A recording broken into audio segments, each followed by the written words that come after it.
Hello everybody, my name is Regan and welcome back to Press Play Studios, where today we will be continuing our Star Wars march towards Episode 9, Rise of Skywalker, by ranking all previous Star Wars movies from worst to best. This is our second time ranking movies, except this time I won't have Alex next to me to ruin the show. Anyway, so I don't have Alex with me today, unfortunately. That's quite sad, isn't it, Alex? I think you'll say it's pretty sad, yeah?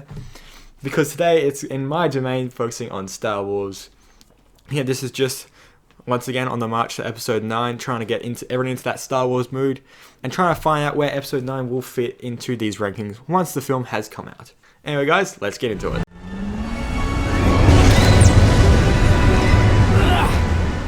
Let's get started off with number 11, episode 8, The Last Jedi. I think it has to be last just because of the divisive nature of the film. The critics loved it, the fans hated it, and overall, you can't really have much respect for a film that has caused so much division within its own fan base. The Last Jedi had great cinematography and it was written quite well. It was quite bloated from a movie telling standpoint, but the cinematography and the effects were great. The problem was the characters weren't relatable like they were in episode 7. The plot didn't make sense, it was too long, and it really just bored you to watch. And it really just made you angry at the characters that they had built up being massacred, basically. Like, Luke Skywalker did not feel like Luke Skywalker in this film, which is sad because we may not get to see him again, unless he makes a guest appearance in episode 9. Which, as a spooky ghost. Yes, as a ghost, because he died in one of the most anticlimactic hero deaths in movie history. I don't really want to focus on the lesser known the worst Star Wars films, just because it makes me feel a bit bad. So let's move on to number 10, as we cracked into the top 10. Star Wars, The Clone Wars movie. Now I know that The Clone Wars was a brilliant TV show, and we are getting it back with a season 7 in 2020, but The Clone Wars movie was not the same as the TV show. Not even the same as the first season of the TV show, in fact. It didn't make sense, and it was a very weird plot to have Rotta the Hutt, or whatever his name was, Jabba's son, who was never seen again and not really explained why we never saw him again, to just be miraculously saved by this Jedi, Anakin Skywalker, and Obi-Wan, and Ahsoka, who was interested in the film but was completely whiny and unlikable. You get to see other characters like Ahsoka and Rex be introduced, but yeah, they weren't good in this film like they would in the rest of the Clone Wars. They didn't have any sort of character development, and all of the lines just felt quite forced, and animation didn't look too good, especially compared to the later Star Wars, Clone Wars types of TV shows in the series. It just didn't live up to the great hype that TV show had, and the Star Wars Clone Wars movie it wasn't the same. Episode 2, The Attack of the Clones, is coming in at number 9. Now, I know that the prequels have been getting a lot of love over the last couple of years, especially when it comes to the meme department, but Episode 2 is not a good film overall.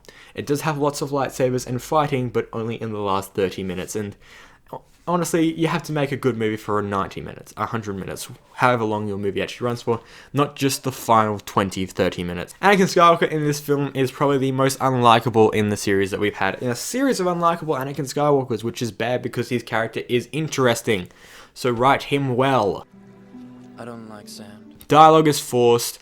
Padme and Anakin's relationship is terrible in this movie. I'm sorry, it just does not make any sense whatsoever why Anakin is in love with Padme and why Padme loves Anakin. No sense. I'm sorry, it just doesn't make any sense. And the film effects don't look that good. We are introduced to the clones though, that's one saving grace, and the Battle of Geonosis is great. I love having that many lightsabers in one place. Some people may not like it, it's a bit to my taste because it is such a big action scene, but it doesn't really make up for the rest of the film being quite bad. Coming in at number 8 is Star Wars Episode 7, The Force Awakens. The Force Awakens can be summed up with one word: promise. The movie promised greater things to come, and it wasn't really a great film in its own right, but if the films that came after it were constructed well, then it may have been risen up because it would lead to that type of thing. It would have led to those plots, but the fact that it was led by the worst Star Wars film according to this list, yeah, it definitely brings this movie down. It has likable characters, the effects are well done, but it's not really anything new that we've seen from the series, and I like to see new things. Seeing a Death Star but bigger is just not going to cut it anymore. And having another character who's similar to Luke and Anakin by growing up on a desert planet with no real knowledge of who their parents are, it gets boring. Poe and Finn are probably the most redeeming qualities of this movie. They are great to see a pilot like Poe, who hasn't got any real force abilities, having such a big role, and to see a deserting stormtrooper is something we haven't seen before. Although, to bring it back down to earth, Kylo Ren does not suit the villain mold. He's not a good villain to have because not many people are scared of him. And while Hux is scary in this movie, it also does bring it down the fact that Episode 8 loosened up his character a bit, and it's hard to respect him now rewatching Episode 7 after what happened in Episode 8 where he gets thrown around by pretty much everyone.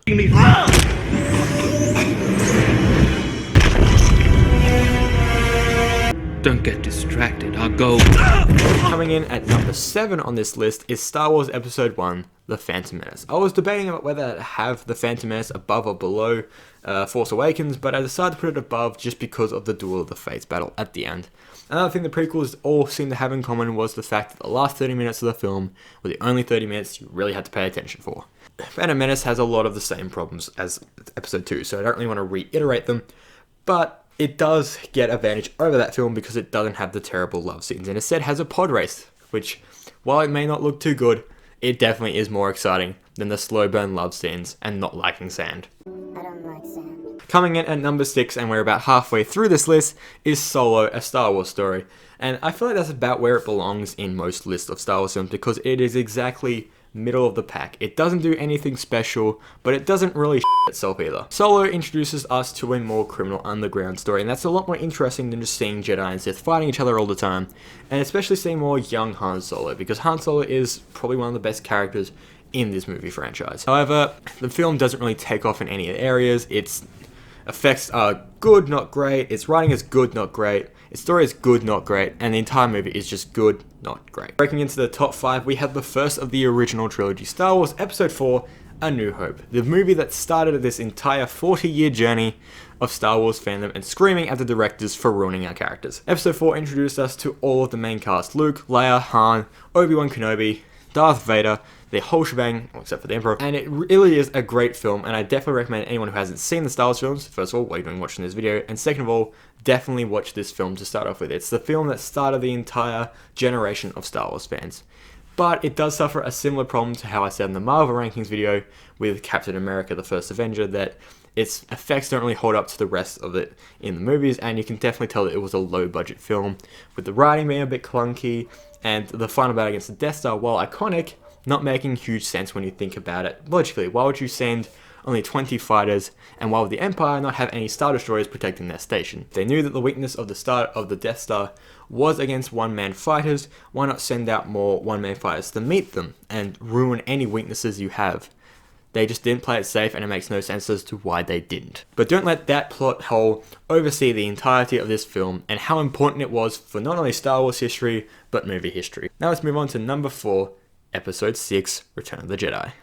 This was the film that ended it all. 1983, 6 years after the original was released, Return of the Jedi finished up the story in a spectacular way with the Battle of Endor. You get to see Luke fight against Vader in one of the most well choreographed fights, because you can definitely see how Luke is losing control against Vader and how Vader is getting overpowered, and also see a shift in Vader as the movie goes along. It's really well written, really well directed, and really well paced for a film. The only thing I can really rate it down on is actually just the effects, and that's just because of time. And the movie doesn't really do much to gut punch you like it did in other films, like Obi-Wan dying so early in Episode 4, of course the famous I Am Your Father in Episode 5. Return of the Jedi doesn't really have any of those qualities, which is why it's lower than most films, but it is above A New Hope because it does have a better lightsaber duel than just lightly tapping the lightsabers against each other. The Battle of Endor is great. We get to see Lando in a bigger role in this film, which we should be able to see in Episode 9 as well. Most of the main characters do survive. We get the triumphant death of the Emperor and Vader, although death of the Emperor might not be correct anymore. And it really just finishes up this series in a way that, as a Star Wars fan, you're really proud of. Cracking into the top 3, we have Star Wars Episode 3, Revenge of the Sith.